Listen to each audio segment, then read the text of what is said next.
ਇਹ ਕੀ ਕਰਾ ਦੇ ਤੁਸ? ਇਹ ਮਹਿੰਦੀ ਹੈ, ਮੈਂ ਮਹਿੰਦੀ ਤੋੜਨੀ ਅੱਛਾ ਲਿਆਂਦੀ ਮਹਿੰਦੀ। ਇਹ ਬੜੇ ਅੱਛੀ ਚੀਜ਼ਾਂ ਮਹਿੰਦੀ ਦੀਆਂ। ਇਸ ਮਹਿੰਦੀ 'ਚ ਬੜਾ ਕੁਝ ਹੁੰਦਾ ਹੈ। ਇਹ ਪੀਸੀ ਇਹ ਹੱਥੀਂ ਤੇ ਪੈਰਾਂ ਤੇ ਲਾਉਂਦੇ ਲੋਕ ਗਰਮੀਆਂ 'ਚ, ਤੇ ਇਹ ਸਿਰਗੀ ਵੀ ਪਾਉਂਦੇ ਆ।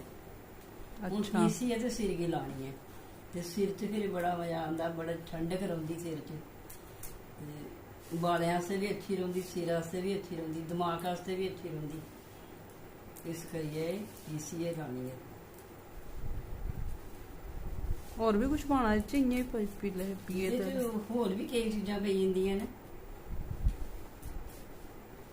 ਪਹਿਲੇ ਤੇ ਲੋਕ ਇਹਦੇ 'ਚ ਝਾਰੀ ਦਾ ਵੀ ਪਾਣੀ ਪਾਉਂਦੇ ਸੀ ਪਹਿਲੇ ਅੱਛਾ। ਜ਼ਮਾਨੇ 'ਚ। ਹੁਣ ਅੱਜ ਕੱਲ ਬੜਾ ਕੁਝ ਪਾਉਂਦੇ ਲੋਕ,